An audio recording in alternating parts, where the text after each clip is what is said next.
Heute Morgen ist meine Tochter Janine Nikolog, eine deutsche Staatsbürgerin. Kene kedeka video haka baka keme jangkane ka kena kabala sakit nap hakileno Hamas jangkari Palestine. Kene ka video ka keme kala kren hadien baka khon jangka kala jarngai hadien bakhi katma hapo kari Israel. Ka keme ya kabala tep karteng kumataka Richard kala kren haka teka video bat share hapo Twitter jangka.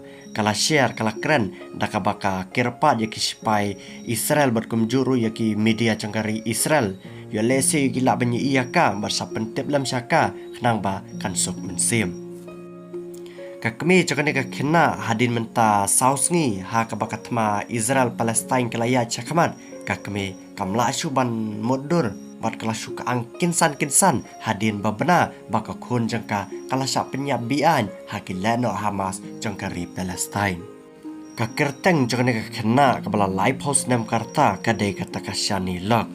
Bat hakane ka video ro pilaban sakhi baka kemi harakat kane ka dor jakane ka kena lapo sakane ka video kum si bentaban penitho ya kinong pen Henry ka basmosi kalang ba yakane ka kena live host nam la sakit napna hakilano Hamas hakasngi basdang jangkatma hapdang kari Israel bat kilano Hamas kila kidnap yakane ka kena hakapor badan ka music festival hajan cakatekan nang ba Gaza kabadai border hapdang kari Israel bat kari Palestine.